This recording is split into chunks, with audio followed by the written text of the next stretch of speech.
Lorsque vous m'avez suggéré de venir jusqu'à Chinon pour parler de Jeanne d'Arc et Charles VII, Jeanne d'Arc vue à travers Charles VII, je n'ai pas hésité longtemps parce que, d'une part, je crois que le sujet vaut la peine d'être examiné, et puis, d'autre part, revoir Chinon, que je connais depuis pas mal d'années, c'est toujours un plaisir.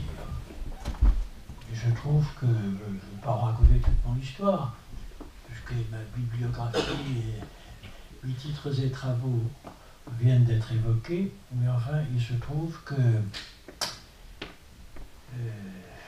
je me suis marié il y a un nombre respectable d'années dans une petite église du Loup du Nez. Mes beaux-parents avaient une propriété près de Loudun et il m'est arrivé bien souvent de venir dans cette propriété et de prendre le train Paris, Tours, Loudun, en passant par Chinon, Rivarennes-Placé et d'autres localités de ce genre. Donc c'est pour moi un petit peu un retour aux sources, même si, comme il a été dit, je suis d'origine lorraine. Que pensait Charles VII de Jeanne d'Arc? Ou plutôt, que pouvait-il bien penser? À la limite, c'est une tâche impossible. Comment se mettre dans la tête de Charles VII?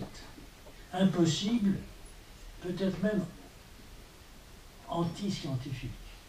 L'historien est amené à travailler avec des sources, aussi près que possible de ces sources. Et tout le reste, c'est de l'imagination.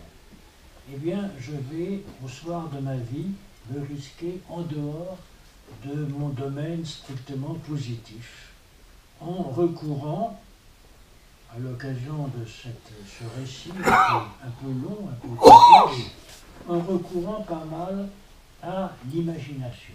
Vous m'excuserez. Bon, c'est peut-être critiquable, mais enfin, pourquoi pas. Que Charles VII pouvait-il bien penser de Jeanne d'Arc, de son vivant et après sa mort?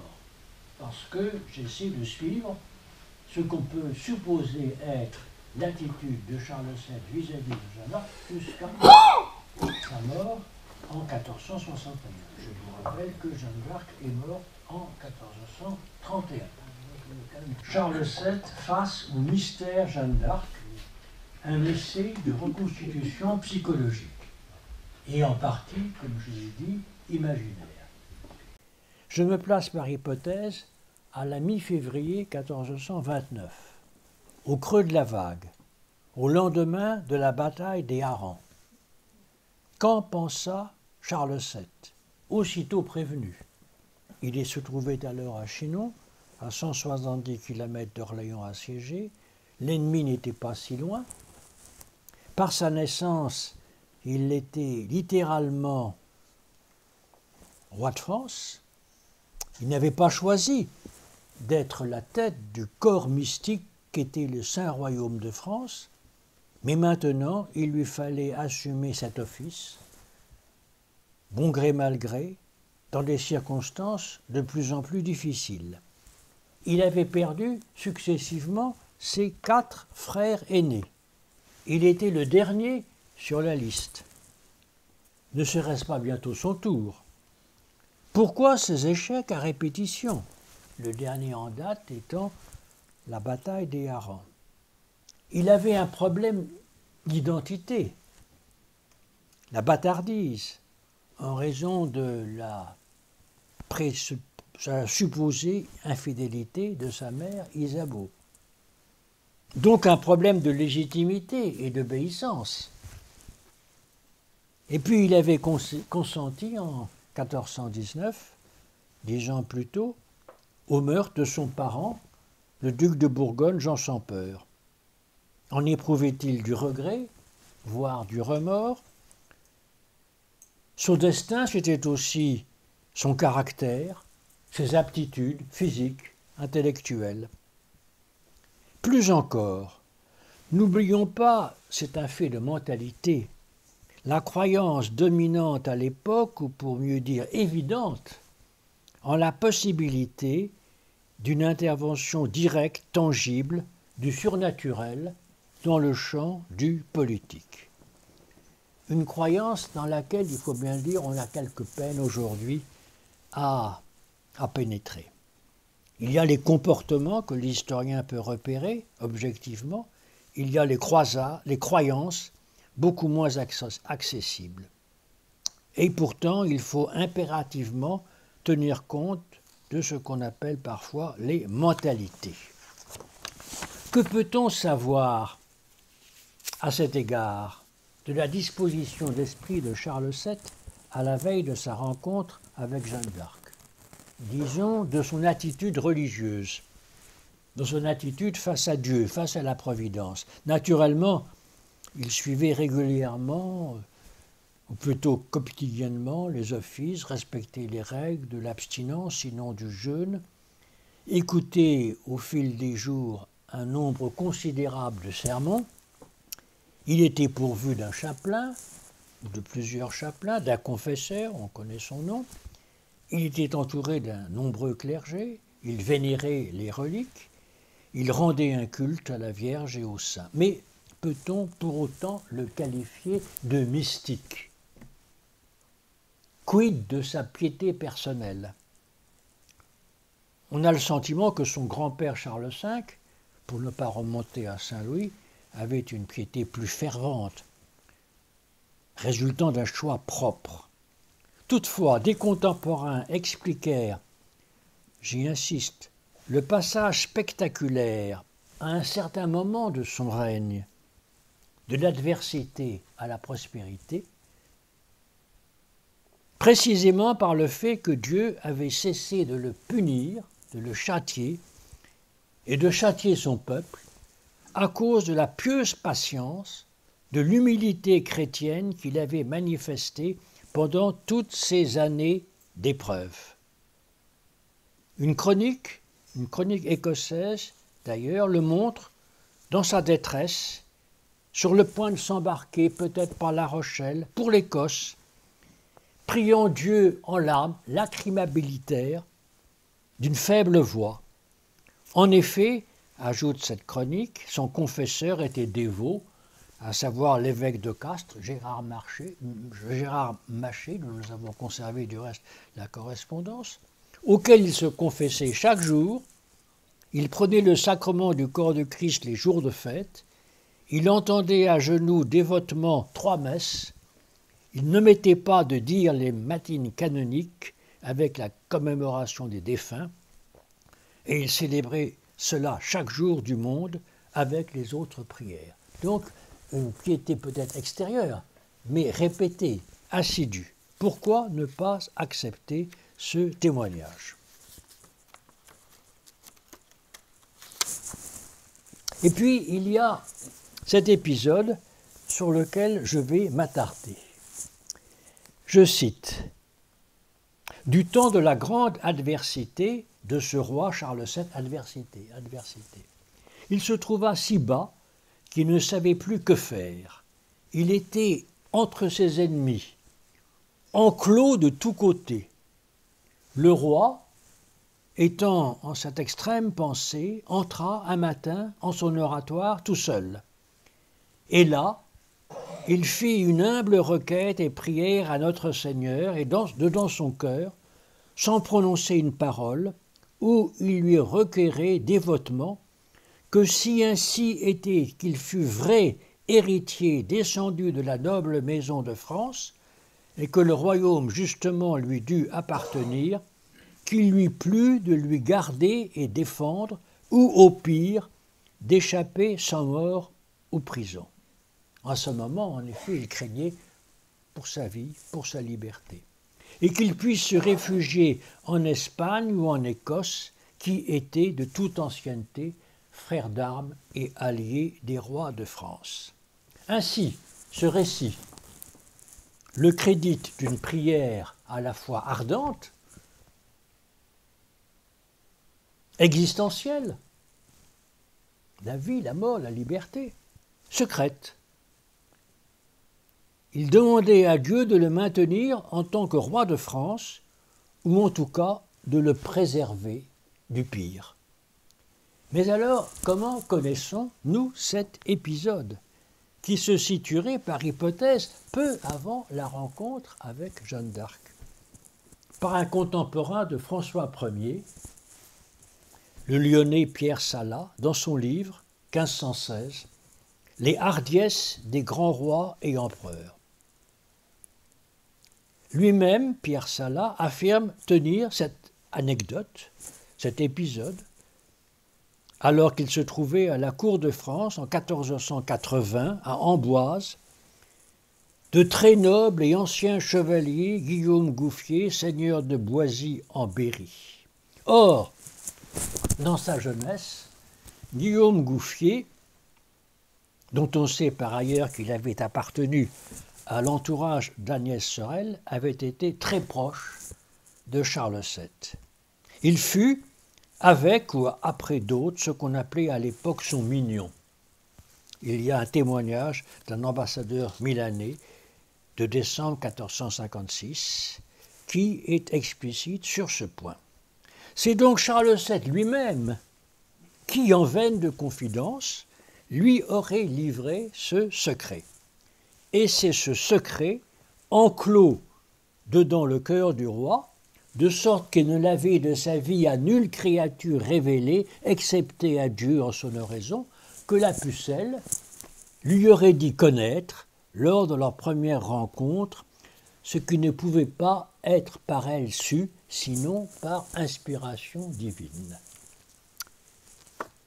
On peut penser, ça c'est un peu mon imagination, que je vous soumets, que ce fut à l'occasion de la proclamation de la réhabilitation de Jeanne d'Arc, survenue le 7 juillet 1456, que Charles VII, ayant été averti presque aussitôt de ce dénouement, évoqua à son mignon, à Guillaume Gouffier, ce lointain souvenir.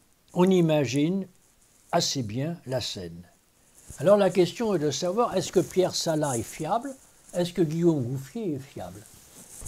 Je crois que, en l'occurrence, Pierre Salat, dans son livre, raconte quand même pas mal de légendes, mais là, il est quand même précis. Il donne des dates, il donne des noms, et nous savons, d'autre part, que, incontestablement, Pierre Salat était aux côtés de Guillaume Gouffier, justement en 1480, à Amboise. Parce que Guillaume Gouffier, vénérable chevalier, s'était vu confier l'éducation du futur Charles VIII. Donc c'était quand même quelqu'un d'important et quelqu'un de fiable. On n'avait pas choisi Guillaume Gouffier au hasard. Ce n'est pas tout à fait un plaisantin. Alors sa carrière est un petit peu longue, un petit peu compliquée. À un certain moment, il a été disgrâce, c'est vrai. Mais enfin, on peut penser que Guillaume Gouffier, en l'occurrence, a dit la vérité. Donc je suis de ceux qui accordent un certain crédit à ce témoignage. Pour Charles VII, le fait que Jeanne d'Arc mystérieusement connaissait cette démarche solitaire aurait eu une valeur de signe. Un quart de siècle plus tard, comment l'aurait-il oublié? Je note aussi que, c'est un parallèle, que Sainte Catherine de Sienne, même démarche, révéla en 1374 à Grégoire XI un vœu qu'elle avait gardé secret, d'ailleurs c'est même démarche, et cela aurait conforté le pape Grégoire XI dans sa décision de quitter Avignon pour se réinstaller à Rome, ce qui eut lieu en 1376. Si l'épisode est vrai, comment Jeanne d'Arc l'a-t-il deviné? Par intuition ou autrement? Ici, l'historien, dans son agnosticisme méthodologique, ne peut que rendre les armes. Elle-même dit seulement que lors de leur première rencontre, qui a fait couler tant d'encre, elle avait identifié Charles VII, vêtu comme un simple courtisan, et non pas en habit royal sur un trône, grâce à sa voix. De même, c'est ce qu'elle raconte dans son procès, qu'elle avait identifié Robert de Baudricourt lorsqu'elle l'avait rencontré à Vaucouleurs. D'une manière générale, d'ailleurs, dans ce procès, elle présente cette rencontre avec Charles VII, le fait qu'elle ait été admise par le roi, comme quelque chose d'assez naturel, ce qui peut-être ne correspond pas tout à fait à ce qui s'est réellement passé. Les choses sont peut-être plus compliquées, mais en tout cas, c'est ainsi qu'elle le présente. Je suis de ceux qui pensent qu'à la fin février 1429, la capitulation d'Orléans était de l'ordre du probable, et qu'après 4 mois de siège, cette capitulation, même négociée, pouvait entraîner la chute de tout l'édifice que représentait encore le royaume de Bourges, tel un château de cartes, par un effet de domino. Donc c'est un moment qui, à mon avis, est véritablement un tournant. Je suis aussi de ceux qui pensent que le traité de Troyes de 1420, qui fondait l'union des 2 couronnes de France et d'Angleterre, était vécu par beaucoup des habitants du très chrétien royaume de France, du très saint royaume de France, du saint royaume de France, selon la formule de Jeanne d'Arc elle-même, comme une humiliation suprême. Quelque chose qui dérangeait, puisque ce royaume de France avait une place centrale dans ce que j'appellerais l'économie temporelle et spirituelle de la chrétienté. Dieu pouvait-il permettre que cela se produise? N'interviendrait-il pas enfin pour arrêter ce processus de déconstruction, voire d'anéantissement? Je suis enfin de ceux qui attachent de l'importance au livre de l'Espérance, composé en 1428, livre de l'Espérance, en 1428 par Alain Chartier, poète, prosateur, et en même temps homme de pouvoir en tant que secrétaire de Charles VII. Selon ce traité, tout n'était pas perdu. Orléans pouvait être sauvé comme jadis il avait été au temps d'Attila. Autrement dit, je suis disposé à admettre que Charles VII était inquiet, même au-delà, angoissé, mais aussi dans l'attente. Quelque chose n'allait-il pas se produire qui manifesterait enfin les intentions de la Providence envers lui. Et voilà que justement Jeanne d'Arc apparaît. On comprend un petit peu la façon dont il l'a accueillie. Avant son départ pour Orléans, Jeanne d'Arc adressa une lettre de défi au roi d'Angleterre, aux chefs et aux gens de guerre anglais. Elle annonçait, je le rappelle, son programme, bouter les Anglais hors de toute France et précisément reprendre Paris. Reprendre Paris, c'était dit dans sa lettre, expressément. Et elle disait qu'elle ferait cela au nom du roi du ciel, dont Charles VII n'était que le lieutenant.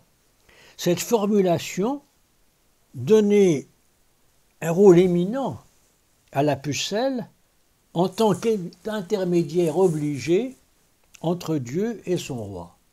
Charles VII acceptait d'être le lieutenant du roi du ciel, mais cela se faisait par l'intermédiaire de Jeanne d'Arc. Et est-ce que cette formulation était tellement agréable au roi? D'autant que, quelques semaines plus tard, elle aurait demandé et obtenu que le roi, en présence de notaires, lui fasse don de son royaume. Elle aurait alors affecté de conserver ce don pendant de longues minutes, jusqu'à ce qu'elle lui restitue au nom de Dieu. En tout cas, le bruit courut jusqu'à Rome que les choses s'étaient passées ainsi. Selon la déposition en 1456 de frère Pasquerel, qui a été son confesseur, Jeanne d'Arc lui aurait dit « Vous serez lieutenant du roi des cieux qui est roi de France ». Mon sentiment est que Charles VII dut être, sinon mécontent, du moins agacé par cette sorte d'outrecuidance. Comme on dit, elle y allait quand même un peu fort. D'autant qu'après la libération d'Orléans, toute la popularité était pour elle. Or, Charles VII, à suivre le chroniqueur Georges Chastelain, avait un caractère envieux. C'était l'un de ses 3 vices, à côté de la méfiance et de l'instabilité. Donc, jalousie ou dépit. Il avait accueilli Jeanne d'Arc, c'est une affaire entendue, à la suite de ce signe assez mystérieux, mais en même temps, jalousie et dépit. Et aussi, et surtout, différence d'appréciation militaire et politique. En gros, la Pucelle estimait inutile d'entamer les négociations ni avec les Anglais qui n'avaient qu'à décamper, ni avec les traîtres bourguignons qui n'avaient qu'à se soumettre. La paix devait être obtenue à la pointe de l'épée. Les gendarmes batailleraient et Dieu donnerait la victoire. Alors que pour Charles VII, et pour une bonne partie de son entourage, prosaïquement, il était très difficile de se battre sur 2 fronts. Il fallait par conséquent s'efforcer de dissocier la coalition anglo-bourguignonne.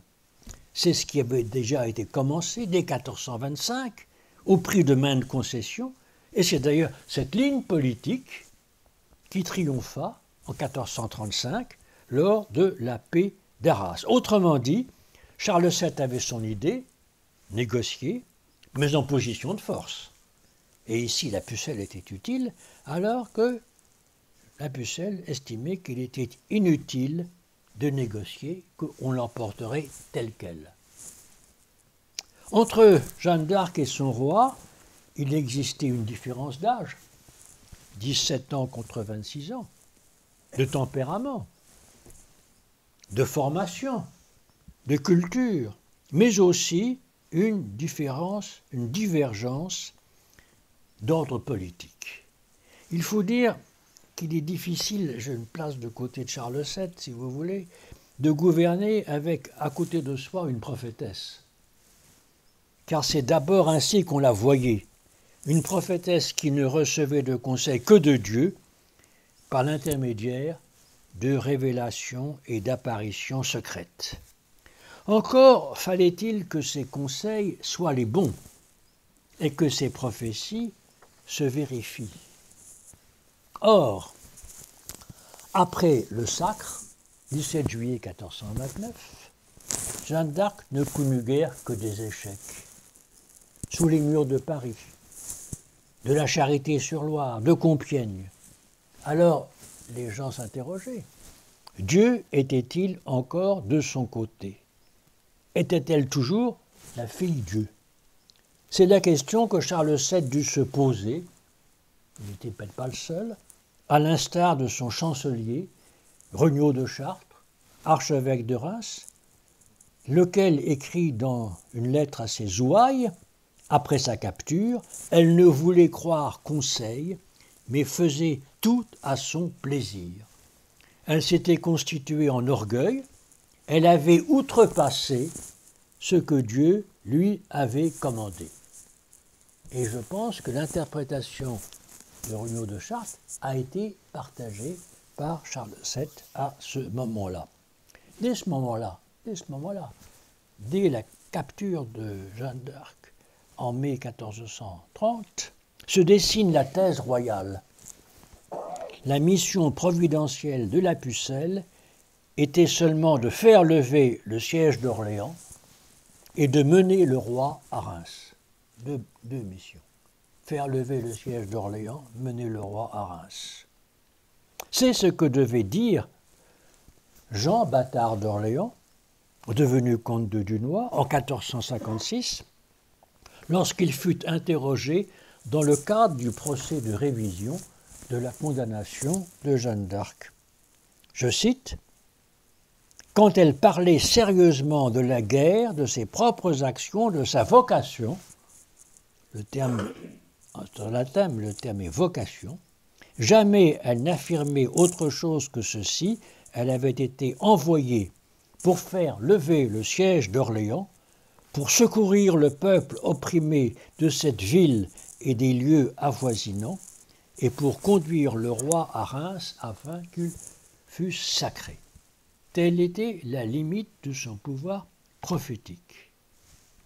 Après cela, elle aurait dû disparaître, rentrer chez elle, endormir, s'occuper de ses moutons, se marier, que sais-je. Et cette thèse, les limites du pouvoir prophétique de Jeanne d'Arc, elle va durer pendant tout l'Ancien Régime et au-delà. Encore Chateaubriand, lorsqu'il parle du sacre de Charles X, a cette thèse dans la tête.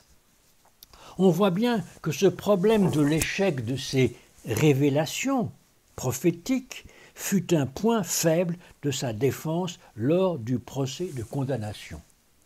Écoutons à ce sujet le promoteur Jean d'Estivé. Item, Jeanne, en la fête de la Nativité Notre-Dame, le 8 septembre 1429, a fait rassembler tous les combattants de l'armée du dit Charles pour aller à l'assaut de cette cité, leur promettant qu'il y entrerait ce jour-là et qu'elle le savait par révélation, et elle fit faire toute disposition qu'elle put pour assaillir ladite ville.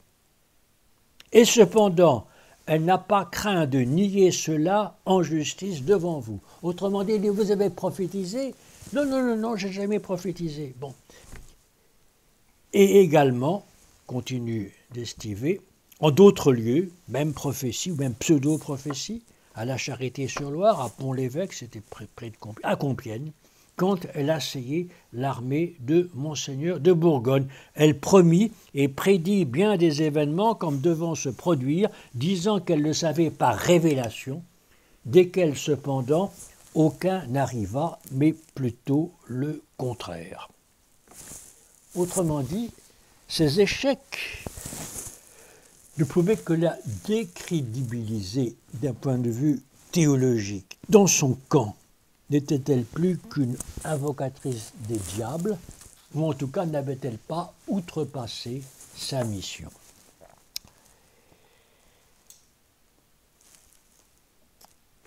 D'autre part, dut être mécontent, Charles VII du moins mécontent, du soudain départ de Jeanne d'Arc à la fin de mars 1430, alors qu'elle et lui résidaient à Sully-sur-Loire. Un départ qui s'expliquait parce qu'elle était en désaccord avec la politique royale, dans laquelle elle ne voulait voir, peut-être un petit peu de façon sommaire, que le refus peureux de se battre. On peut penser que le roi ne fut pas étonné quand il apprit qu'elle avait été prise par les Bourguignons, le 23 mai 1430. Trop de témérité. Mais quand même un peu contrarié. Cela ne l'arrangeait pas, car il était l'adepte du double jeu. Il souhaitait sauver Compiègne, dont le siège commençait tout juste, et après tout Compiègne a été sauvée. Et puis en même temps, il souhaitait négocier avec la Bourgogne. Je ne pense pas qu'à cette date, mai 1430, il ait été jusqu'à penser bien fait, cette fille est décidément incontrôlable. Je venais tout juste de l'anoblir, elle et les siens, et j'espérais pouvoir encore m'en servir, et voilà qu'elle gâche tout. Ceci étant, nous savons qu'il lui fut demandé de faire prier pour elle et de ne pas se montrer ingrat en n'épargnant ni les démarches ni l'argent.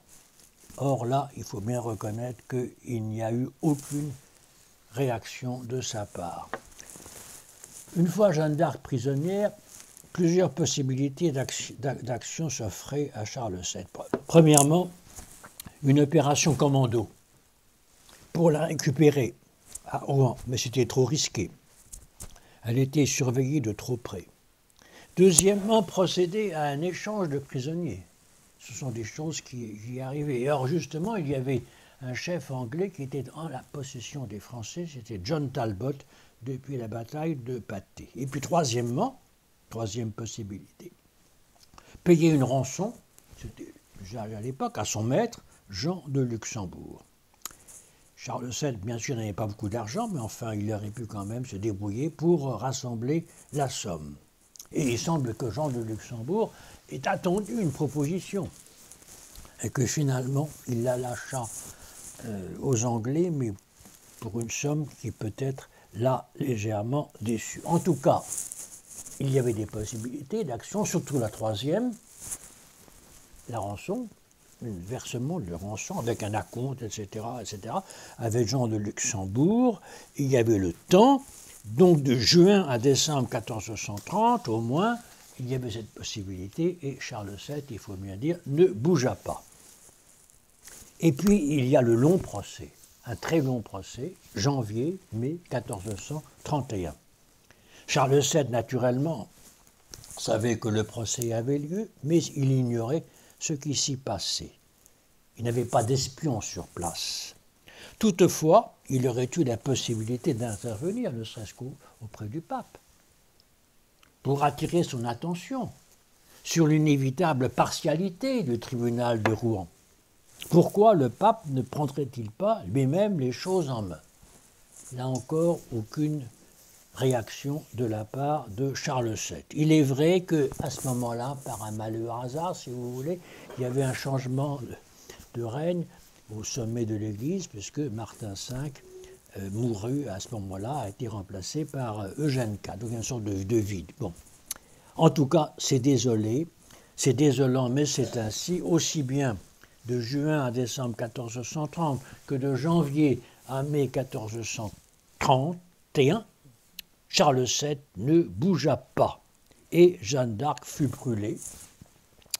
Un marchand vénitien écrit alors « Monseigneur le Dauphin, roi de France » de Charles VII, en ressentit une très amère douleur, se promettant d'en tirer une terrible vengeance contre les Anglais et les femmes d'Angleterre, mais cette parole mise dans la bouche de Charles VII par le marchand vénitien est purement imaginaire. Il est certain que les Anglais s'attendaient à une réaction de l'adversaire de France visant à contester la validité du procès, dans sa forme, dans son fond. Mais il ne s'est rien passé, là encore, absence de réaction de la part de Charles VII. Charles VII, malgré tout, avait une excuse. Aussitôt après le procès, des lettres furent envoyées à travers la chrétienté émanant de Henri VI et aussi de l'Université de Paris, dont le rayonnement intellectuel demeurait grand. Insistons sur ces lettres. À leur manière, ces lettres en latin que nous avons conservées racontaient toute l'affaire. Jeanne d'Arc avait reconnu être tombée dans l'hérésie, elle l'avait abjurée, puis elle avait renié son abjuration, du même coup elle était retombée dans l'hérésie, tombée puis retombée, d'où son inévitable condamnation au feu. De plus, c'est toujours ces lettres qui parlent. Alors qu'elle ne pouvait rien espérer sur terre, elle avait in extremis admis que ses voix l'avaient trompée, sous-entendu peut-être était-elle diabolique, et elle demandait pardon aux Anglais et aux Bourguignons pour tout le mal qu'elle leur avait fait. Sans que j'en ai la preuve, je suppose que Charles VII a eu connaissance de ces lettres. Il pouvait naturellement ne pas croire aux lettres émanées du roi d'Angleterre, émanées du duc de Bourgogne, mais les lettres de l'Université de Paris, quand même, ça n'était pas rien. Donc il y avait ces aveux, cet aveu suprême de Jeanne d'Arc exprimé dans ces lettres. S'il en a pris connaissance, on comprend que ça l'a dérangé. Il comprend que c'est un terrain un petit peu mouvant. Comment faire? Quelle était l'attitude vraie de Jeanne d'Arc? Donc c'est aussi une façon d'excuser Charles VII de cette absence de réaction, déplorable bien sûr, pendant toute cette période 1430-1431. Suivent 20 ans de quasi-silence officiel. Apparemment, les partisans du roi n'évoquèrent pas son cas lors de les négociations de 1435, alors qu'à la même époque, Et un certain Jean de Rinel, neveu par alliance de l'évêque Cauchon, expliquait dans un mémoire qui s'est conservé que l'union des deux couronnes était en bonne voie de réalisation lorsque la sorcière Jeanne d'Arc avait malencontreusement surgi. Il importe de souligner que le scepticisme de Charles VII, sa réserve prudente, qu'on peut qualifier naturellement de peu magnanime, n'était pas partagé par tous les Français. Et en particulier à Orléans, on sait que les habitants, la ville, ont été imperturbablement fidèles à la mémoire de leur libératrice. En 1435, autre exemple, Antoine Astesan, un Italien d'Asti en Italie, traduisit en latin à l'intention de Charles d'Orléans une lettre, au contenu d'ailleurs assez légendaire, où il évoque Jeanne d'Arc de façon très positive. Pour le moins, Charles VII, durant ces années, ces 20 ans, manquait de curiosité. Il aurait pu se renseigner auprès de ce qui s'était passé, sur ce qui s'était passé à Rouen, surtout si l'on songe que le personnage qui avait mis au point les actes du procès de condamnation, Thomas de Courcelles, devint, à partir de 1435, l'un de ses conseillers ecclésiastiques. Or, on peut admettre que ce Thomas de Courcelles, ce fameux théologien, prédicateur, qui du reste est enterré à Notre-Dame de Paris, avait conservé par-devers lui une copie des actes du procès, dont il était l'auteur. Et évidemment, on comprend également que Thomas de Courcelles n'ait pas mis l'accent sur ce moment de sa carrière. Quand même, soyons généreux.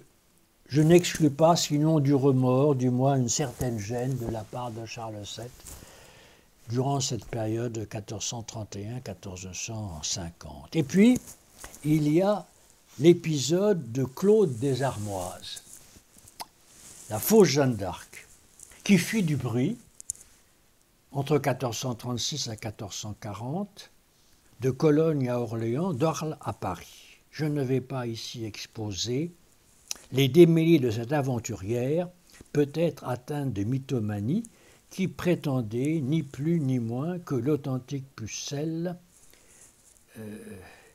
qu'elle était l'authentique Pucelle, échappée mystérieusement au bûcher de Rouen.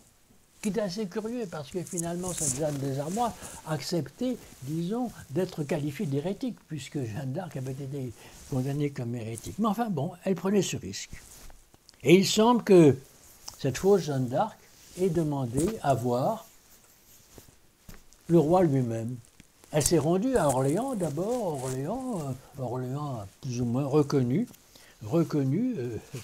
cette fausse Jeanne d'Arc. Bon accueil, et tout puis à un certain moment, elle a disparu, peut-être parce qu'elle était à la veille d'être démasquée, que sais-je. Elle aurait demandé à voir Charles VII. Et c'est ce que raconte, nous retrouvons Pierre Salat. Et c'est ce qu'a raconté Guillaume Gouffier à Pierre Salat. Il raconte d'abord l'épisode du secret en 1429, et puis ensuite, Pierre Salat déclare que 10 ans après probablement le bûcher en 1430, après la mort de Jeanne d'Arc, 1431 plutôt que 1429, je cite Pierre Salat, fut ramenée au roi une autre pucelle affectée qui moult ressemblait à la première. Donc c'est la ressemblance. Et voulait-l'on donner à entendre, en faisant courir bruit, que c'était la première qui était suscitée. Non pas ressuscitée, mais suscitée. Et le roi, à ce moment-là, était blessé au pied. Il portait une botte fauve, par laquelle ceux qui cette trahison menée en avaient averti la fausse pucelle. Donc on a dit, vous allez reconnaître le roi parce qu'il a une botte fauve.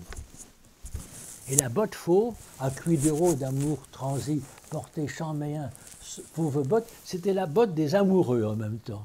Alors on pourrait imaginer qu'il était amoureux à ce moment-là d'Agnès Sorel. D'après une chronologie, il est devenu un tout petit peu après. Bon, enfin, il avait peut-être le prédécesseur, j'en sais rien. En tout cas, il avait cette botte fauve. Alors, c'est un petit peu comme à l'époque, à la première rencontre, à savoir que Charles VII se présente anonymement, un gentilhomme parmi d'autres, et il demande à un de ses gentilshommes, de ses compagnons, bien, quand arrivera la fausse pucelle, la pucelle, eh bien, vous vous avancerez vers lui, puis vous vous avancerez vers elle, et puis vous verrez bien sa réaction. Ça se passait en plein air, sous une treille. Bon, c'est ce que dit en tout cas Pierre Sala, via Guillaume Bouffier. Alors, c'est ce qui se passe. La gentilhomme arrive, et comme la fausse pucelle savait qu'il fallait reconnaître quelqu'un qui avait cette botte fauve, ce gentilhomme ne l'avait pas, elle dit, non, non, c'est pas le roi. Elle se précipite naturellement sur le vrai roi, porteur d'une botte fauve.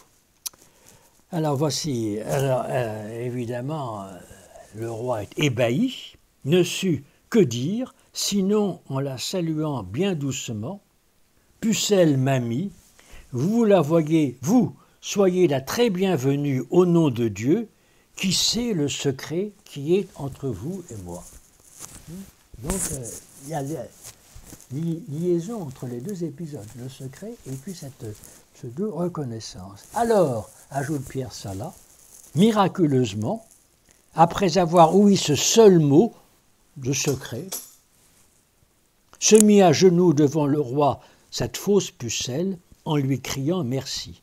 Et sur le champ, elle confessa toute la trahison dont les auteurs furent justiciés très âprement, comme en tel cas bien appartenait. Donc il y a une liaison entre les deux. Est-ce qu'il faut croire à la premier épisode? Si on croit au premier épisode, j'ai un peu changé d'opinion, du reste en intervalle, si on croit au premier épisode, on est obligé de croire au second. Hein, donc voilà. Alors évidemment, cette espèce de reconnaissance, etc., ça fait un peu folklorique, il faut bien le dire, mais c'est ce que dit en tout cas Pierre Sala. Donc je n'exclus pas tout à fait une rencontre entre la fausse Jeanne d'Arc et Charles VII en 1439, 1440, 1441 peut-être. Et puis cette fausse Jeanne d'Arc, miraculeusement, aurait été démasquée et aurait demandé le pardon du roi. Je sais par exemple que Régine Pernoud considérait que tout ça c'était des fake news, aucune réalité. Et peut-être que je suis plus crédule qu'elle, je n'en sais rien, mais je pense qu'il y a quelque chose derrière.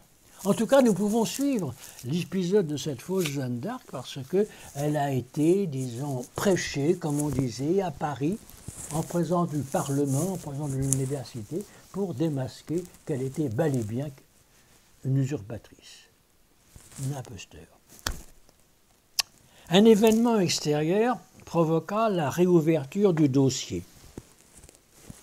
La reconquête de Rouen en novembre 1449, où Charles VII fit une entrée en vainqueur. Ce fut un grand moment du règne, cette rentrée dans Rouen. Rouen reconquise, après tant d'humiliations, après tant d'années. Je suppose qu'alors, son entourage eut accès à un exemplaire du procès de condamnation, peut-être conservé au château du Bouvreuil, qui était le château royal. De plus, à 18 ou 19 ans de distance, la mémoire locale du jouet, notamment on se souvint du supplice de Jeanne et de la dévotion qu'elle avait manifestée dans ces derniers moments. Les actes du procès furent parcourus par un homme d'église d'assez haut rang, Guillaume Bouillet, lequel fut frappé par telle ou telle réponse de la pucelle et se convainquit de la partialité des juges de 1431. Telle ou telle réponse de la pucelle, et en particulier le fait que celle-ci s'était montrée d'une absolue fidélité envers son roi, et elle n'a jamais accusé, soutenant le fait que Charles VII était un très bon chrétien. Cette première impression fut rapportée au roi, qui donna le feu vert pour poursuivre son enquête au moyen d'interrogations menées sur place, lesquelles se révélèrent concluants. Fort de ce témoignage, fort de la lecture attentive du procès, Guillaume Bouillet écrivit en latin un traité, je cite, « À l'honneur et gloire du roi des rois, qui prend en main la cause des innocents, et pour l'exaltation du nom royal français ou de la maison de France. » Je poursuis. L'honneur du roi veut qu'on n'ensevelisse pas dans le silence la sentence inique, scandaleuse, injurieuse envers la couronne, fulminée par cet évêque de Beauvais, Pierre Cauchon, ennemi du roi, et comme il apparaît, de prime face, animé du désir de le confondre. Laisser dans le silence cette condamnation, ce serait ravaler l'honneur du roi. L'Ecclésiaste ne dit-il pas « Aie soin de ton bon Renaud ». Surtout, lorsque ce dénigrement public conduit à l'infamie d'un royaume et d'une nation tout entière, la condamnation de Jeanne d'Arc atteint le royaume, la nation tout entière. La sérénité, la sérénissime majesté est tenue de magnifier l'innocence de cette pucelle et de faire examiner par les théologiens et les juristes les plus doctes l'injuste procès fait contre elle, ce qui fermera la bouche aux calomniateurs. Bouillet ajoutait que c'était au souverain pontife, au pape, et à lui seul de décider si les visions dont Jeanne avait affirmé bénéficier venaient de bons et de mauvais esprits. Et le fait est que le processus était lancé, il y a différentes circonstances dans lesquelles je ne peux pas rentrer faute de temps. Ce qui est sûr, c'est que dûment renseigné, la papauté, d'abord Nicolas V, ensuite Calixte III, on leur fait des rapports, estima qu'il était possible, qu'il était loisible, qu'il était nécessaire de rouvrir le procès de condamnation de Jeanne d'Arc. Souci de réparer une injustice, on ne peut pas l'exclure. Désir de plaire à Charles VII, puisque l'honneur du roi était atteint. Il y avait aussi cette question de la pragmatique sanction que Charles VII avait fait promulguer en 1438. Le pape n'est pas content de cette pragmatique sanction qui diminuait son pouvoir d'intervention, notamment pour la nomination du clergé, pour les impôts, etc. etc. Et donc, Calixte III, Nicolas V espérait que si on faisait un geste envers Charles VII, eh bien peut-être Charles VII diminuerait-il la portée de la pragmatique sanction, peut-être l'annulerait, je n'en sais rien. Et puis il y avait également cette croisade anti-turque, nous sommes à l'époque de la prise de Constantinople en 1453, la papauté était très intéressée par cela et souhaitait organiser une sorte de croisade réunissant les deux grandes puissances de la chrétienté, c'est-à-dire le royaume d'Angleterre, le royaume de France, et par conséquent, il fallait quand même, là encore, amadouer le roi, et donc pourquoi pas, puisque cette affaire le tenait à cœur, rouvrir le procès de Jeanne d'Arc. J'attache de l'importance aux mémoires, un des mémoires qui fut rédigé à cette époque par un certain maître Jean de Montigny, docteur en droit canon, où l'on trouve le passage suivant. Si ultérieurement, on cherche de quelle manière il faut procéder à la révision ou à la révocation du dit procès, puisqu'en matière d'hérésie, les catholiques peuvent, condamnés dans leur vie comme hérétiques, être déclarés catholiques après leur mort, quant au lieu de cette révision, ce doit être la Cour de Rome, puisque dans sa vie, il paraît qu'elle s'était soumise à elle et que plusieurs fois, elle demanda à être conduite auprès du pape. Un procès, non pas à Rouen, comme ça a eu lieu, mais à Cour de Rome, à Rome. De plus, c'est une question de foi et également une matière grave à cause des révélations. Tout cela concourt à y traiter sa cause et alors cessera la suspicion quant au lieu et nul ne pourra récuser la révision. Jean de Montigny poursuit. Quant aux parties, les acteurs devant être appelés en jugement, les défendeurs, donc il y a deux parties, les acteurs, les défendeurs, eh bien, pourquoi ne pas faire appel, convoquer le roi d'Angleterre, tout simplement. Donc Jean de Montigny imaginait un procès à Rome, sous la présidence du pape, avec d'un côté les représentants de Charles VII, et puis de l'autre côté, les représentants du roi d'Angleterre. On aurait eu un procès impartial. C'est pas ce qui s'est passé.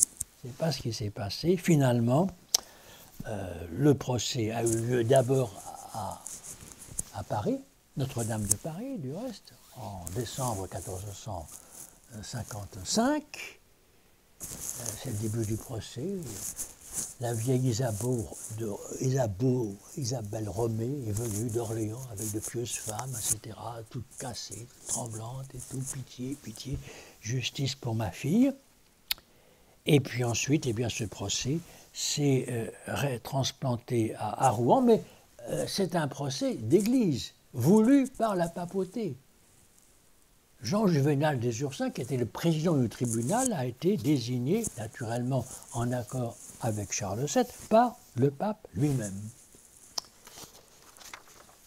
Et puis, le roi disparaît, et c'est un procès qui est porté par la famille de Jeanne d'Arc de façon assez astucieuse.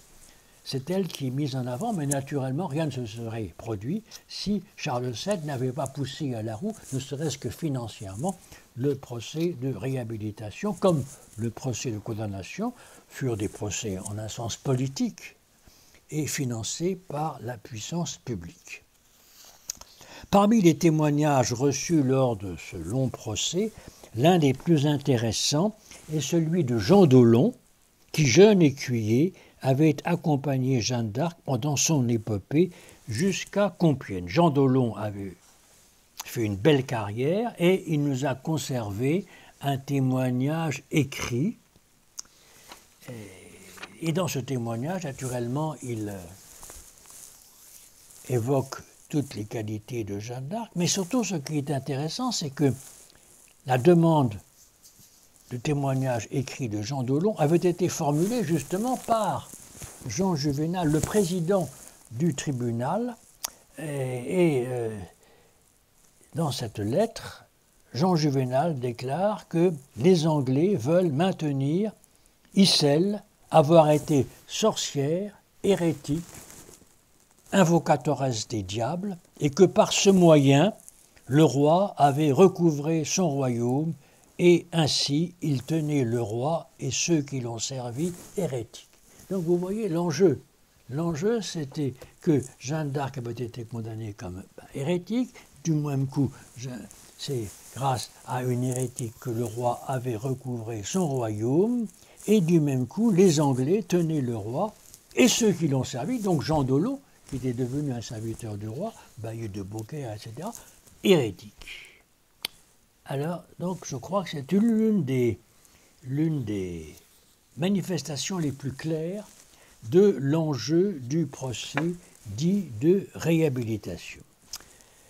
Il y eut quantité d'épisodes, quantité de témoignages, et puis la sentence fut prononcée par la bouche de Jean Juvénal des Ursins le matin du 7 juillet 1456 dans la grande salle du palais archiépiscopal de Rouen, après qu'une dernière fois, les accusés, autrement dit l'évêque de Beauvais, successeur de Pierre Cochon, mais responsable, pour ainsi dire, des actions de son prédécesseur, et puis également la famille de Pierre Cochon, dont Jean de Rinel, et ces accusés ne voulurent pas naturellement comparaître, ils estimaient que les choses étaient trop douteuses. En tout cas, la sentence fut prononcée, c'est une sentence un petit peu a minima, c'est une sentence a minima, on aurait pu pensé qu'elle aurait été plus chaleureuse. La famille de Jeanne d'Arc avait demandé une fondation pieuse, une chapelle, avait demandé l'insertion du jugement, innocentant leurs parents, dans les chroniques de France, avait demandé même l'érection d'une croix sur la place de Vieux-Marché. Tout cela ne fut guère obtenu, mais enfin, l'essentiel fut acquis.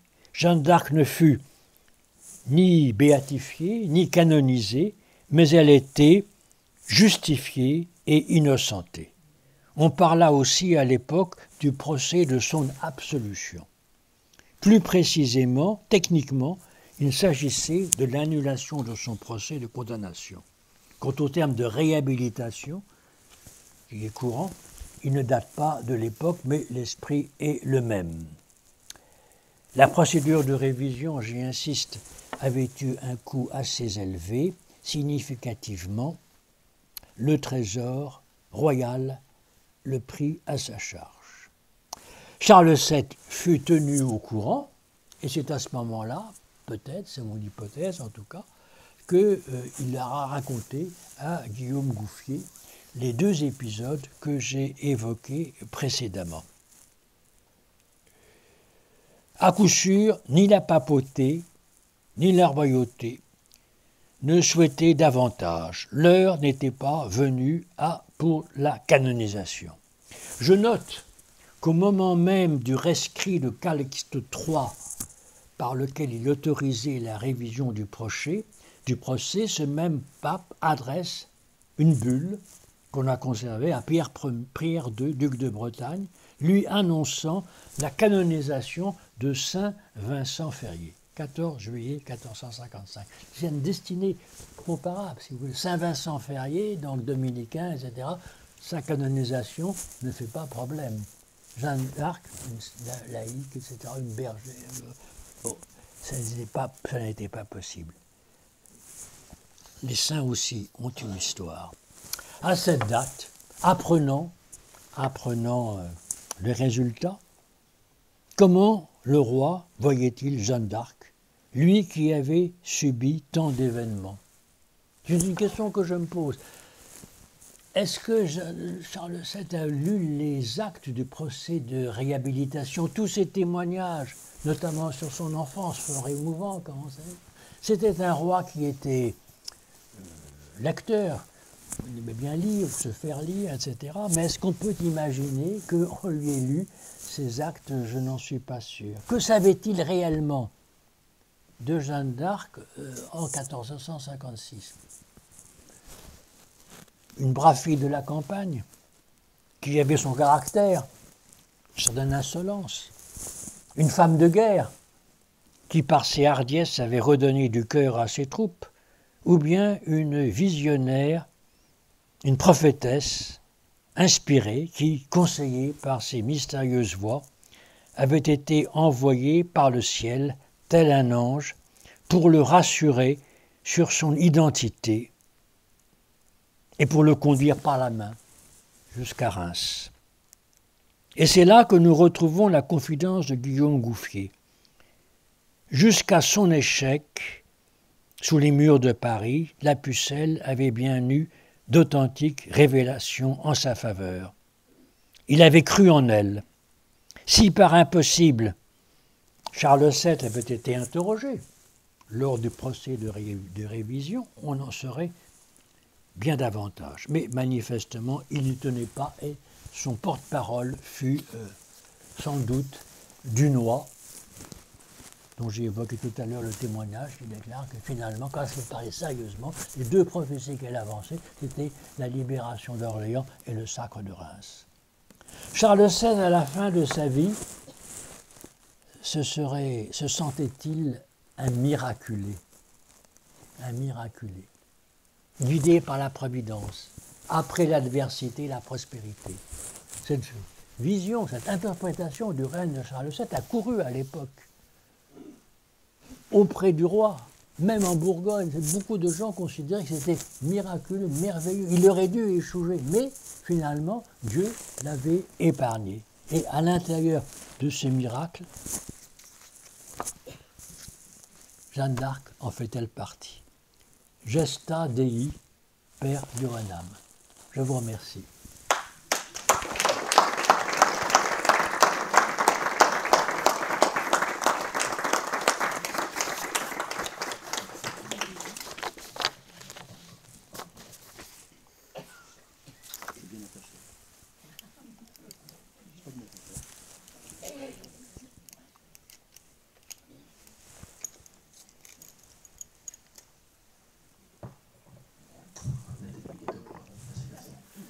Merci beaucoup, Monsieur Contamine, pour cet exposé extraordinaire, excellent, qui nous permet de mieux rentrer toujours plus en profondeur dans cette connaissance de notre amie Jeanne et sainte patronne de paroisse. Et nous aimons à avancer. Moi, en vous écoutant, j'avais une question vraiment anecdotique. Je me disais en vous écoutant, mais il y a eu du temps qui s'est passé entre 1431 et 1456, c'est-à-dire, je pense aussi à Jacques Coeur, qui a certainement apporté beaucoup de finances également au roi. Mais je me disais, mais, au fond, est-ce qu'on sait combien ça a coûté au Trésor royal que cette réhabilitation? Est-ce que c'était l'équivalent de ce qu'il aurait pu payer pour la récupérer? C'est anecdotique, bien entendu. Mais je me disais, est-ce qu'au fond, s'il avait dû payer la rançon, ça ne lui aurait pas coûté moins cher? J'en sais rien, je ne sais pas du tout. Je sais pas si Écoutez, je peux vous donner une réponse. Finalement, Jean de Luxembourg a reçu 10 000 pièces d'or, si vous voulez, 10 000 francs, pour rétrocéder aux Anglais Jeanne d'Arc. Bon, Charles d'Orléans, c'était 200 000. Hein. Ce n'était pas le même ordre de grandeur. Mais il y avait une règle fixée à l'époque de Charles V, qui n'avait guère été appliquée, mais qui trônait quelque part. Et on a retrouvé cette règle, et selon cette règle, le roi de France, mais c'était au roi, en tant que roi de France, que Henri VI a récupéré Jeanne d'Arc, le roi de France peut récupérer n'importe quel chef de guerre, à condition de payer à son maître 10 000 francs. Et donc ça a été, si vous voulez, le prix minimum. Et donc Jean de Luxembourg ne pouvait pas faire autre chose. En fonction de cette règle, il y avait 10 000 francs. Donc c'était quand même une somme assez importante. Et parce qu'à cette époque-là, les royautés, aussi bien françaises qu'anglaises, manquaient de disponibilité financière. Peut-être que la France encore plus, je n'en sais rien. Et on a été obligé de lever un impôt spécial sur les Normands pour rassembler cette somme de 10 000 francs. Pour récupérer Jeanne la Pucelle, qui se dit chef de guerre, conduisant les hostes du dauphin. C'est comme ça que c'est dit dans le donc 10 000 francs. Mais le procès de réhabilitation n'a pas du tout coûté cette somme. Il y a eu, parce qu'on a les comptes, on a eu peut-être, ça a peut-être coûté 500 francs et non pas 10 000, 20 fois moins. Donc, de ce point de vue-là, Charles VII n'est pas, voilà, il n'est pas perdant. Et la même chose, si vous voulez, le procès de Rouen a été payé par les Anglais et là, ça aurait, à mon avis, coûté plus cher parce que le procès a duré, en un sens, plus longtemps. Voilà. À quel moment exactement est-ce que les Bourguignons ont arrêté de soutenir les Anglais? Je croyais que c'était entre la défaite des Harengs et l'arrivée de Jeanne d'Arc à Orléans. Les Bourguignons et les Anglais sont demeurés unis jusqu'en 1435. Bon, Charles VII aurait bien voulu dissocier ce couple infernal plus tôt, mais il n'y est jamais parvenu. Il y a eu, parallèlement, si vous voulez, aux démarches militaires de l'été 1429, il y a eu des négociations, on est assez bien renseigné sur ces négociations entre des représentants de Charles VII, des représentants du duc de Bourgogne, qui était à ce moment-là était Philippe le Bon, mais elles n'ont pas abouti. Et donc, c'est en 1435 simplement qu'il y a eu cette rupture que les Anglais, du reste, n'ont pas admise, parce que c'était pour eux une trahison. de l'alliance qui s'était faite en 1420, ce qu'on appelle le traité de Troyes. Et donc le traité de Troyes, c'est un traité de paix qui devait rétablir la paix entre les deux royaumes, un seul roi et deux royaumes. Un roi qui aurait été le roi d'Angleterre en Angleterre, roi de France en France, et puis qui aurait eu, pour dire, la double nationalité. Bon, c'était comme ça que c'était présenté, c'était comme ça que c'était vendu. Et donc, ce traité de Troyes avait été juré par les protagonistes, et en particulier par le duc de Bourgogne, Philippe le Bon. Et par conséquent, juré et un serment à l'époque, c'est un caractère religieux. Et par conséquent, les Anglais disaient, premièrement, c'est un piètre chevalier, puisqu'il a, il a rompu avec cet engagement, et deuxièmement, c'est peut-être un sacrilège, puisque ce serment avait une potée, mais Philippe le Bon avait obtenu de la part des représentants de la papauté une dispense pour ce serment. Il était garanti. Mais en tout cas, l'alliance anglo-bourguignonne a duré jusqu'en 1435. Et c'est pour ça que beaucoup d'historiens pensent que le grand mouvement, c'est pas mon avis, hein, mais le grand moment du règne de Charles V, ça n'est pas 1429, c'est 1435. Pour moi, c'est 1429, pour deux raisons, et surtout pour une raison politique évidente, le sacre du roi. Parler des défauts de Charles VII, mais je voudrais vous demander en fait, plus ses qualités. Qu'est-ce que vous pourriez dire des qualités de Charles VII? C'est une question qui l'intéresse parce qu'il faut savoir que François-Joseph, dans un son et lumière que nous faisons sur Jeanne d'Arc, joue le rôle de Charles VII. Écoutez, pour ma part, je considère que c'était un grand roi, ce fut un grand roi, et ce fut un grand règne. Il avait au départ des handicaps considérables. Et parmi ces handicaps, il y avait tout simplement son tempérament. Il fallait faire la guerre. Or, ça n'était pas un roi de guerre. Ce n'était pas son appétit. Il s'est montré à 2-3 reprises courageux, sans hésiter, mais ce n'était pas son affaire. Il ne voulait pas être à la tête de son armée. Et puis d'autre part, il faut bien dire que les contemporains, ses partisans, disaient, ben non, il ne faut pas recommencer l'affaire de Jean le Bon. Hein.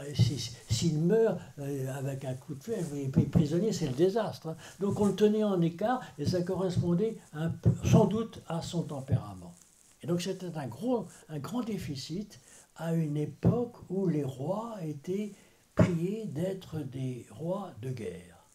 Et puis, je crois que c'est quelqu'un qui a mis longtemps à s'épanouir, un peu en retrait, etc. etc. On a même dit un adolescent attardé, bon, pourquoi pas. Je pense que ce n'était pas quelqu'un qui s'affichait volontiers, ne serait-ce que, je dirais, si vous voulez, dans toutes ses rencontres avec Jeanne d'Arc, il apparaît comme l'un de ses, parmi ses courtisans, comme ça, comme l'un d'eux, n'est-ce pas? Il ne joue pas tellement le rôle du roi en majesté. Donc là, peut-être il y a mais je lui considère de plusieurs qualités. Et premièrement, la qualité essentielle, en tant que roi, en tant qu'héritier de la couronne de France, on ne traitera pas, on n'abandonnera rien de la souveraineté du royaume de France. Après tout, il aurait pu négocier, de dire par exemple, écoutez, laissez-moi le sud de la Loire, hein, et puis laissez-moi le sud de la Loire, laissez-moi tranquille, etc., puis je serai le roi de Bourges. Bon, voilà. Et donc ça, il a refusé. Par conséquent, sa démarche politique veut tout le royaume de France dans ses limites traditionnelles. Je n'abandonne pas un pouce de sa souveraineté. Et en 1452, 53, etc., donc il apparaît comme le roi très victorieux. C'est ainsi qu'il apparaît du reste dans le portrait de Charles VII, même si c'est un roi très victorieux de piètre figure, peut-être, je n'en sais rien, mais en tout cas, c'est le roi très victorieux. Et donc, il est bien dit il est maître de toute la France, sauf Calais. Donc il n'a même pas renoncé à Calais. Calais redeviendra française un siècle plus tard. Mais il n'a même pas renoncé, il ne renonce à rien. Donc il y a chez lui, si vous voulez, cette constance, qui est la constance, la marque de la royauté française à travers le XIVe et le XVe siècle. Et puis, je pense que dans le détail, il a assez bien utilisé les gens, justement Jacques Coeur, peut-être les instrumentaliser, c'est possible. On l'a appelé le bien servi. Eh bien, pour être bien servi, eh bien, il faut savoir se faire servir.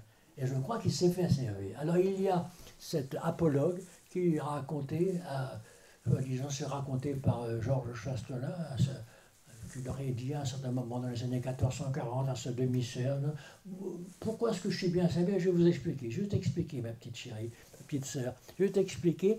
Il y a la roue de la fortune et il y a le siège périlleux. La roue de la fortune, eh bien, vous savez ce que c'est. Donc, c'est une roue, c'est la fortune qui actionne la roue. Et par conséquent, en haut, il y a ceux qui ont le pouvoir. Et puis en bas, une roue de la fortune. Et puis les gens sont précipités en bas. Eh bien, c'est moi qui actionne la roue de la fortune. Et par conséquent, émulation. Émulation. C'est pour ça que je suis bien servi, parce qu'on sait que si ça ne marche pas, hop, un petit tour de roue. Ou alors, l'autre comparaison, c'est la table ronde, avec le siège périlleux. Ça fait allusion aux chansons, disons, au roman à la mode de Bretagne, la table ronde, il y a le roi Arthur, etc., et le siège périlleux. Et le siège périlleux est occupé par un chevalier, et si le chevalier n'est pas à la hauteur, eh bien, c'est comme un siège éjectable. Et donc il dit, je suis le roi Arthur et je peux manier le siège éjectable. Donc vous voyez que c'est quelqu'un qui savait quand même manier les hommes. Alors il lui manquait du courage, un certain courage physique, bon, une certaine magnanimité. Je crois qu'effectivement ce n'est pas quelqu'un de franchement magnanime. Mais il y a un autre élément qui me paraît très important aussi, je terminerai par là, c'est la clémence. La clémence, la miséricorde. Si vous voulez, c'est une vertu royale. Hein. Donc il faut faire jouer la justice et la miséricorde. Hein. C'est vétéro, c'est testamentaire, ça. Hein. D'accord. La justice et la miséricorde. Et lors de la réconciliation des Français, parce qu'il y avait deux clans, il y avait les Français, les Armagnacs, si vous préférez, et les Bourguignons. Eh bien, il s'est efforcé que cette réconciliation se fasse avec le minimum de casse, avec une sorte de magnanimité, enfin disons de clémence. Le mot à l'époque de clémence, et je pense que de ce point de vue-là, c'est quelque chose qui mérite d'être mis en relief. Voilà. Vous avez fait allusion à l'orgueil de Jeanne, qui avait dit alors il aurait mieux valu qu'elle s'arrête après le couronnement de Reims. Mais est-ce qu'on ne pourrait pas aussi évoquer l'orgueil de Charles VII, qui n'a pas accepté finalement que ce souffle qu'il a eu à partir de son couronnement, il est venu, Jeanne a été en quelque sorte la médiatrice d'un souffle divin. Et que ça n'est plus le même homme après et avant Jeanne d'Arc.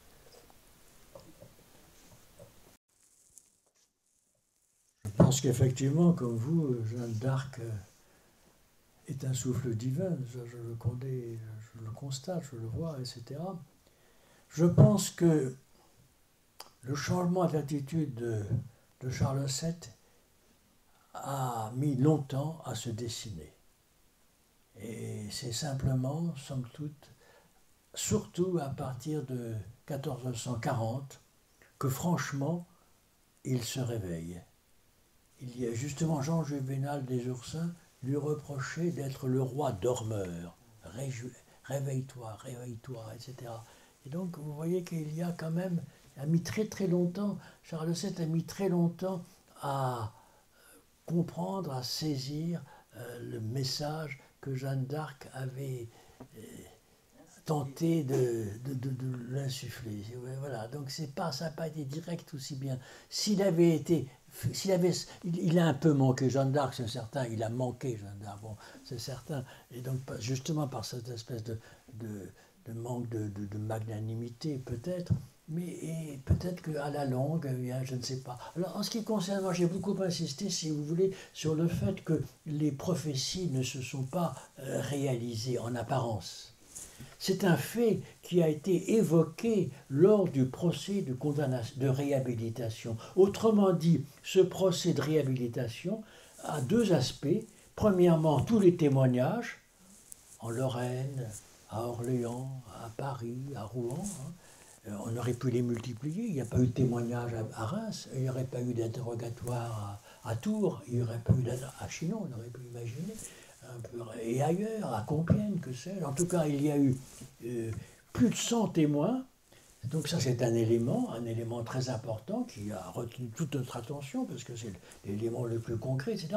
Puis à côté de cela, on avait demandé un certain nombre de mémoires à caractère théologique et canonique auprès d'un assez grand nombre de gens de l'Église. Et Jean de Montigny, par exemple, auquel j'ai fait allusion, et dans ces traités, qui représentent quelque chose comme 500-600 pages, si vous voulez, qui ne sont pas très bien connus parce qu'ils n'ont jamais été traduits en français. Puis dans ces traités, on évoque le problème de la prophétie. Est-ce que Jeanne d'Arc a été une fausse prophétesse ou pas? Alors, donc la réponse est double. Premièrement, après tout, même les prophètes peuvent se tromper. Bon, ça, même les prophètes ont leurs limites, je n'en sais rien. Et puis deuxièmement, après tout, vu d'un autre point de vue, elle a eu raison. Elle a annoncé la libération du duc d'Orléans. Celle-ci a eu lieu. Le duc d'Orléans, en 1440, a fini par être libéré. Elle a annoncé la reprise de Paris. Eh bien, en 1436, Paris est redevenue française. Et puis ensuite, elle a annoncé que les Anglais allaient être boutés du royaume de France. Ça s'est réalisé. Donc, sur le long terme, finalement, ces prophéties se sont vérifiées. Donc voilà les deux réponses qui ont été apportées, mais en 1429, 1430, 1431, c'était encore inconnu. Petite discrétion par rapport à l'exposé, mais j'aurais voulu avoir votre avis sur la scène de la reconnaissance à Chinon avec Charles VII, parce que certains pensent qu'il y avait déjà eu une entrevue avant et que c'était plus une mise en scène que la réalité historique. Je pense que votre point est très très important, très important, et je crois que les avis des spécialistes divergent. Il n'y a pas eu de journaliste qui a assisté, il n'y a pas eu de compte-rendu qui a assisté à sa première rencontre. Je suis de ceux qui pensent que... je ne sais pas ce qui s'est passé, mais ce que je sais, c'est la façon dont on a voulu divulguer la rencontre. Et dès l'époque même, dès 1429, et en particulier Alain Chartier, il y a une lettre d'Alain Chartier à un duc de Milan à ce sujet, Alain Chartier présente cette affaire comme leur première rencontre. Donc c'est ça qu'on a voulu dire. Alors il peut y avoir peut-être quelque chose avant, ce que je ne crois pas, mais enfin, en tout cas, ça n'a jamais été présenté à l'époque comme ça, si vous voulez. Et donc Alain Chartier dit, eh bien, il y a eu cette rencontre, je ne sais pas ce qui s'est dit, puisque les courtisans étaient un petit peu à l'écart, mais on s'est aperçu, au bout de ces quelques minutes d'entretien, que le roi a changé de visage, rénové par l'espoir, dit le texte latin, si vous voulez. Donc, il me semble qu'il y a eu un choc psychologique, mystique, tout ce que vous voulez, etc. Et ça correspond un petit peu à ce qu'a dit Guillaume Gouffier. Donc moi, je suis de ceux qui n'y a pas eu c'est pas une mise en scène.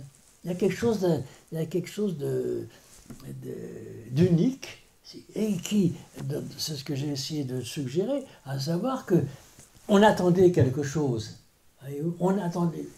Charles VII était à la fois dans le désespoir et dans l'espoir, dans l'attente. Et donc, il se trouve que, comme ça, mystérieusement, cette fille qui vient de l'Est, bon, on l'a un petit peu renseignée et tout, mais quelle est-elle et tout, voilà. Allons-y, acceptons cette rencontre. Alors, c'est une rencontre qui, à mon avis, était rapide, informelle, il n'était pas sur son trône, ce n'est pas une audience publique, mais je pense volontiers à un événement unique, un événement fondateur qui n'a pas été précédée par des délibérations très longues et une sorte d'arrangement entre les parties en présence. Je ne crois pas, si vous voulez non plus, c'est aussi, bon, on peut en discuter naturellement, au rôle de Yolande d'Aragon. Yolande d'Aragon, beaucoup de respect pour Yolande d'Aragon, et là, dans toute cette histoire-là, elle apparaît de façon très discrète, et je pense que si elle avait joué un certain rôle, s'il avait joué un véritable rôle, les adversaires de Jeanne d'Arc n'auraient pas manqué de le souligner. Oh, bon, regardez, c'est une intrigue, parce que Jeanne d'Arc a été surveillée, il y avait tout un parti bourguignon qui était contre Jeanne d'Arc. C'est une intrigue, eh ben, ils n'ont pas dit ça. Voyez-vous, donc je crois aussi, là aussi que je n'accorde pas un rôle déterminant à Yolande d'Aragon qui poursuivait ses propres intérêts. Oui, bonjour. J'aurais voulu donner une suite, rebondir sur la dernière question, à savoir, puisque la rencontre s'est faite à Chinon, est-ce que nous avons des témoignages concernant comment la population ici a pu vivre les années 30, on va dire, 29, 30, 31, sur le devenir de Jeanne d'Arc? J'aimerais bien vous répondre positivement pour la population de Chinon. Mais malheureusement, je crois qu'il manque d'éléments de documentation. Ce que l'on sait le mieux, le moins mal en tout cas, c'est la réaction de la population d'Orléans. Bon, peut-être que Orléans et Chinon étaient sur la même ligne, on veut bien le croire. Mais je pense qu'à Orléans même, l'enthousiasme était de rigueur. Donc je crois volontiers, et je n'exclus pas du tout que, de même que Orléans a été la cité fidèle, Chinon était sur la même longueur d'onde en 1429, 1430, 1431, et même lorsqu'on a appris le martyre de Jeanne d'Arc. Donc je pense que peut-être que Chinon, mais je n'en ai pas la preuve, peut-être que Chinon aurait été, disons, plus convaincu, moins prudent que Charles VII vis-à-vis de Jeanne d'Arc. C'est tout ce que je peux dire. Je n'aurai pas d'éléments autres pour éclairer ce point qui me paraît un point très important, à savoir, Charles VII c'était le roi, il ne pouvait pas s'engager trop loin, etc., parce que c'était de son autorité et tout, il pouvait se méfier.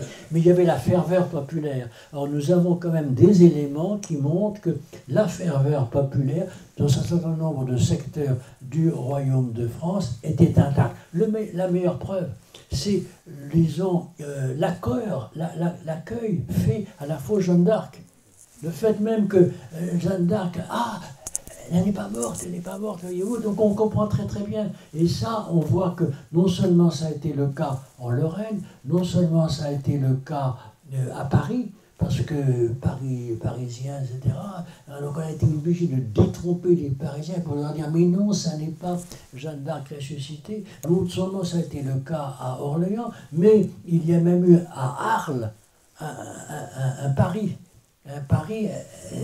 entre un marchand et un chevalier. Est-ce que Jeanne d'Arc est morte, ou bien au contraire elle a échappé? Et donc les Français, c'est du Chastelin, ne demandaient qu'à croire le fait que Jeanne d'Arc ne soit pas morte. La fausse Jeanne d'Arc, Claude, je crois. Claude des Armoises. Et a été reconnue par Pierre, non, d'Arc. De quoi s'agit-il exactement? Orléans, il me semble. Non, c'était à Metz, près de Metz. Il faut reconnaître que c'est assez mystérieux. Il faut le reconnaître. C'est un chroniqueur messin qui s'appelle Dvogan Saint-Thibault, il raconte tout ça, etc.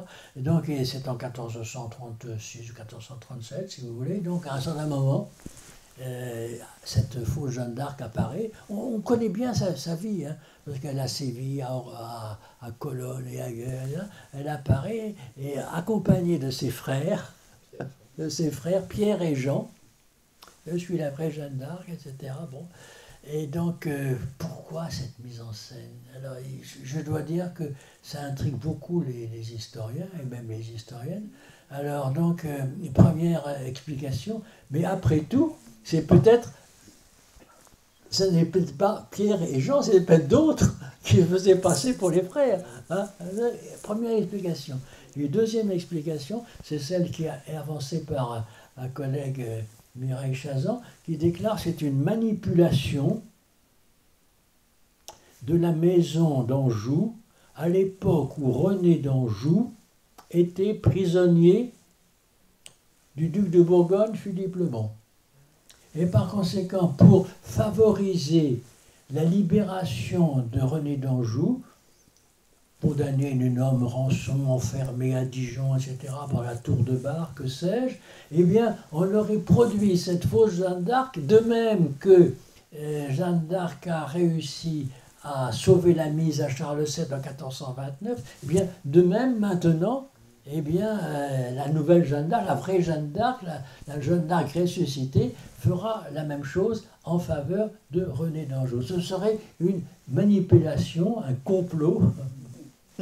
complot organisé par les partisans de René d'Anjou, duc de Lorraine et roi de Sicile. Bon, on peut en discuter, mais je n'ai pas de très bonne explication. Il est probable que cette Claude des Armoises était une sorte de mythomane. Et puis, c'est ce que dit Guillaume Pierre Salat par Guillaume Gouffier. Il y avait une ressemblance. Hein. Bon, et puis voilà, et puis ensuite, eh bien, elle a été à Orléans avec beaucoup de culot, si vous voulez, et puis elle a failli être reconnue et tout, et puis voilà, Charles VII. Donc, pour moi, je n'ai pas de très bonne explication. Pourquoi est-ce que c'est vraiment les frères de Charles VII, de Jeanne d'Arc, si vous voulez, d'une part, mais si c'est eux, pourquoi est-ce qu'ils auraient fait cette mise en scène? Alors on dit aussi que ces frères n'étaient pas très intéressants. Ils espéraient davantage quand même avoir une petite sœur qui a sauvé le royaume de France et se trouver avec une misérable petite pension, si vous voulez, quelques dizaines de livres. Et ils ont été pensionnés par Louis XI encore jusqu'à la fin de leur vie. Mais c'est assez misérable, donc quand même, hein, ils auraient pu espérer mieux. Un duché, un comté, que sais-je. Bon, rien de ce genre. Et c'est peut-être à cause de ça, ce ressentiment, ce mécontentement, cette déception, cette frustration par rapport à l'ingratitude de la royauté qui leur ait fait faire partie de cette mise en scène. C'est ma explication, elle n'est pas très bonne. Merci beaucoup. C'est vrai que moi, ça m'a beaucoup interrogé. Et je me disais, mais pourquoi, sachant que, sauf erreur de ma part, il me semble que Isabelle Romée a été avec un logement à Orléans qui lui était payé par la ville d'Orléans en gratitude de ce que sa fille avait fait pour Orléans. Or, quand Claude des Armoises passe à Orléans, parce qu'il y vient en effet, il me semble aussi me souvenir qu'elle était très bien accueillie à Orléans. Y a-t-il une rencontre avec Isabelle Romée, ou est-ce qu'on est sur deux périodes, Isabelle Romée n'est pas encore là? Isabelle Romée était là, petitement rentée, mais rentée quand même par la ville d'Orléans, qui est justement quand même pas montré un tract. Je crois qu'il y a une maison de retraite encore à Orléans, je ne sais pas, qui s'appelle Isabelle Romée, voyez-vous. Il y a une maison de retraite Isabelle Romée. Bon, c'est assez beau, c'est assez belle chose. Et donc, on a les comptes de la ville d'Orléans, c'est comme ça qu'on sait. Et donc, elle a résidé à Orléans, assez tôt, elle est venue en compagnie de Pierre d'Orléans, de Pierre d'Arc, si vous voulez, qui était le plus important des trois, parce qu'il y avait un autre frère qui était resté en Lorraine. Et donc, en tout cas, il y a eu possiblement une rencontre entre la fausse Jeanne d'Arc et sa mère, et là, et voilà. C'est ainsi qu'on explique le fait qu'il y avait un grand banquet en son honneur qui était tout préparé, et elle aurait décampé la veille.